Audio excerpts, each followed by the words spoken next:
I'm coming at you lot today, hard and fast, with first impressions.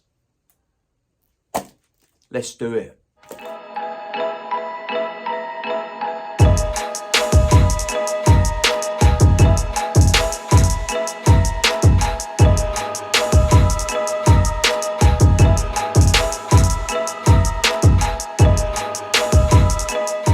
Good YouTube, hello ladies and gentlemen, and welcome back to my channel. Yes, we've got our first impressions to do today.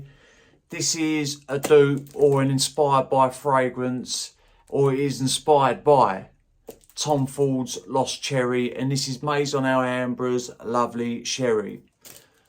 Don't know anything about the fragrance. The only thing that I do know, like I said, is that it's a clone dupe, whatever you want to call it, of Lost Cherry by Tomford. Don't know the notes. I don't look up the notes. I only look up the notes once I've smelt the fragrance. That is the way I like to do things. Let's just do it. As you can see, it's still sealed. So I got this in the other day. We're going to crack it and we're going to smell it together. Obviously, people, drop a comment down below if you've tried this fragrance. Right. I was going to do a side-by-side comparison, but I can't. I ordered a sample of Lost Cherry. It hasn't turned up yet. I wasn't waiting any longer, so I've just decided to open it up and just do first impressions as is. And there is your bottle. This is an 80ml bottle, I believe. Yeah, it is. Eau de Parfum concentration. And like I say, it is coming from the house of Maison Alhambra. Some additional information on the back. You've got their little logo there. Let's just smell it. People, if you've been following me for a little while now, you know that I love presentations. And I know people say it's about the juice. Yes, it is about the juice. The fragrance, it's nice to have a good looking bottle on the shelf, but it's still got to smell good. And I hope that this smells good.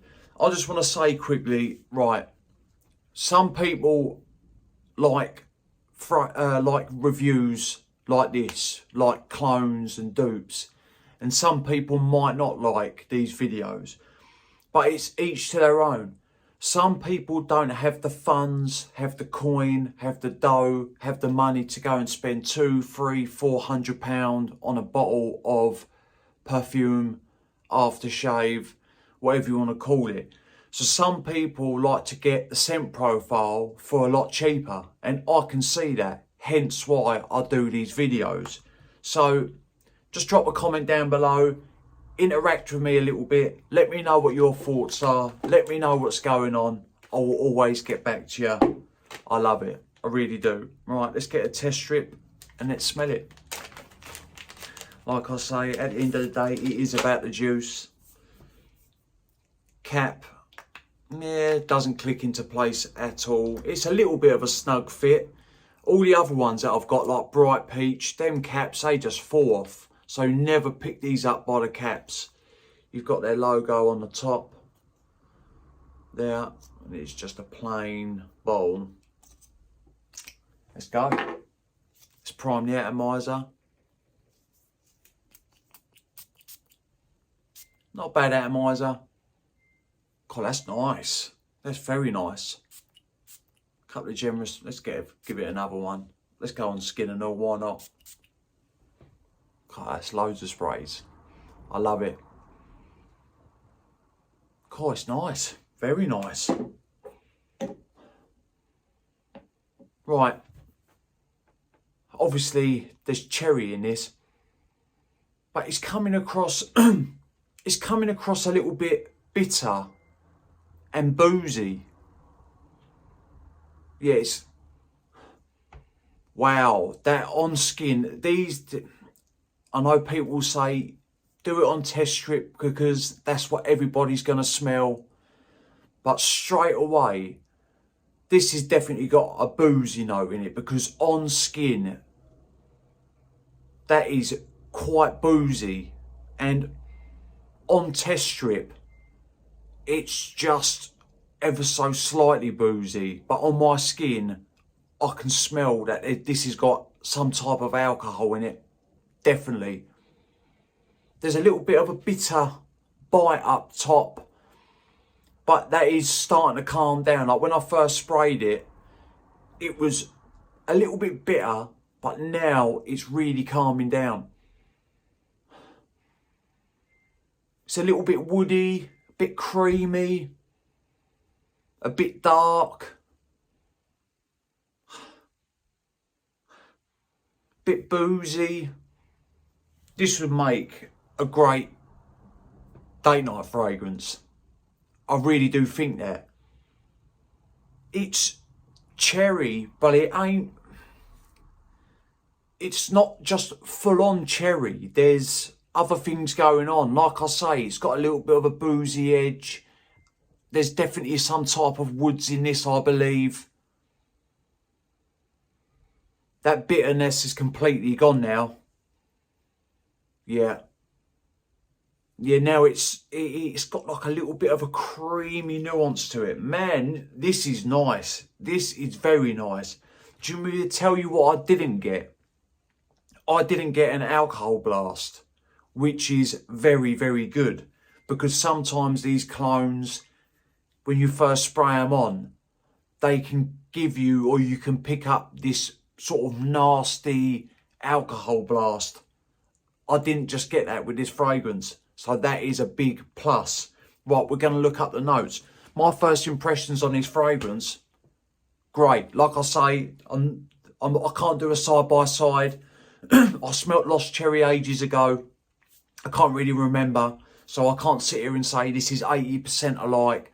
I won't do that because then I will be giving you false information. I can just tell you how this fragrance is smelling, and it is smelling very, very nice. There is no doubt about it. This is a nice fragrance. And for the price that you could pick this up for, I think I paid £22, £23 for this in the UK. That is worth it and some. This, oh, it's a little bit sweet, but not overly sweet. It's not sickly sweet. Oh, man, this is a great fragrance. Maison Alhambra, they are hitting it out the park. Like with their clones, they've evolved. All these clone houses have evolved. Like a few years ago, you would get a clone and it would kind of smell of the fragrance that it was meant to be, you know, sort of cloning, so to speak. But these days, they have come leaps and bounds. They really have, because they are getting so close to the mark. It is crazy. And like I say, for the price that you can pick these fragrances up for, like that Bright Peach by Maison Alhambra, that is very, very close to Bitter Peach by Tom Ford. Yes, there is little differences, but like the overall scent profile is nearly spot on. And obviously, Tom Ford are more than likely using better upgrade materials, so to speak. But when we're talking about scent profile, the Maison Alhambra, they're getting them so close. It's crazy. It really is. Plus, there's other fragrance brands, clone houses out there that get really good clones, or you can pick up really good clones. I'm going to stop waffling because I'm rambling on. We're going to try and find some notes. I found them. I found Fragrantica have got some notes, and I found another website that have got some notes.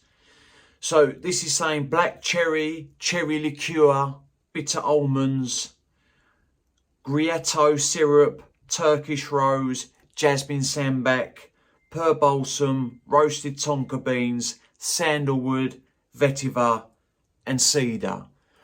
That's one website. Right. Now, that's E&A distribution.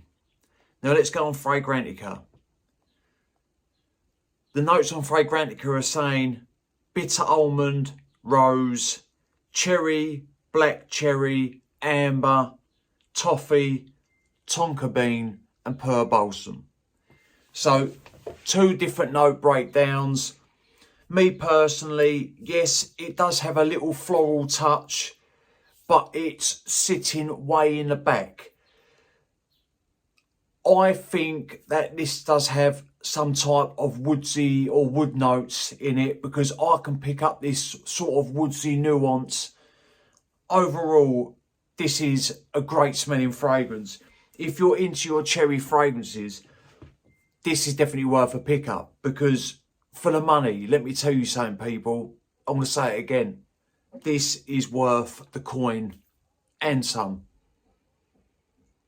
Yeah, it's warm. It's got a little bit of a sexy edge. Yes, you got the cherry, but like I say, there's other things going on in this. That bitterness that I got up top, that it's saying bitter almond. I didn't know it was bitter almond, but you can tell that it was there only for like 30 seconds and then it just started to calm down. And now that bitterness is completely gone. Right, people, that's my first impressions on Lovely Sherry by Maison Alhambra. Drop a comment down below if you've tried these fragrances. Like I say, people, let me know your thoughts. What do you think about clones? Like, each to their own. Excuse me, each to their own. That's the way that I see it. Everyone's going to do their own thing. Everyone's entitled to do their own thing. Everyone's entitled to have their own thoughts. Everyone's entitled to have their own opinions. It is what it is. Remember, people, smelling good's always a pleasure and never a chore. And I will definitely see you lot on the next one. Cheers.